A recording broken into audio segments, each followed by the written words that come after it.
يوصيكم الله في أولادكم للذكر مثل حظ الأنثيين،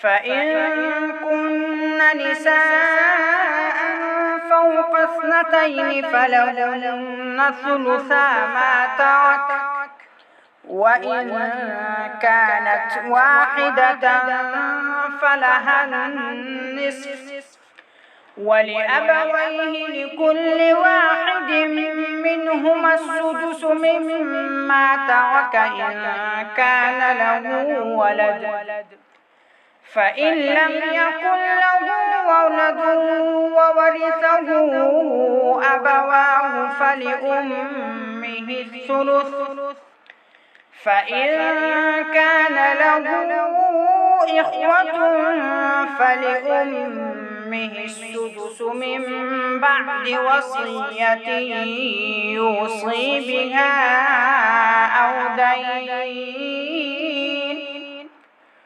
آباؤكم وأبناؤكم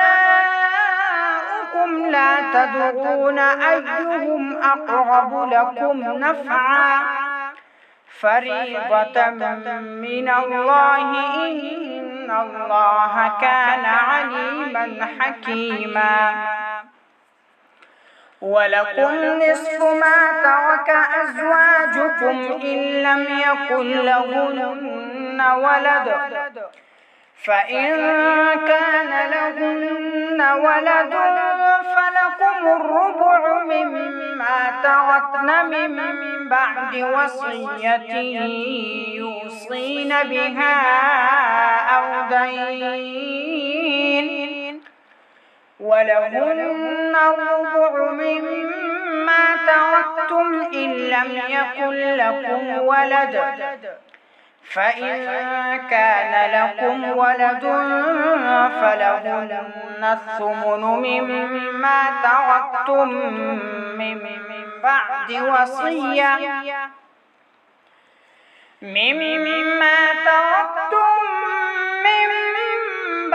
وصية توصون بها أو دين. وإن كان رجل يورث كلالة أو امرأة وله أخ أو أخت فلكل واحد منهما السدس، فإن كانوا أكثر من ذلك فهم شركاء في الثلث من بعد وصية يوصى بها أو دين غير مضار، وصية من الله، والله عليم حليم.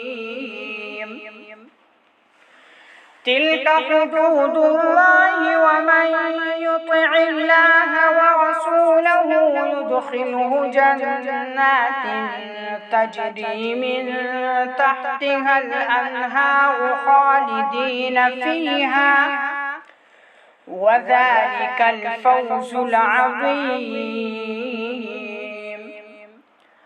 ومن يعص الله ورسوله ويتعد حدوده يدخله نارا خالدا فيها وله عذاب مهين.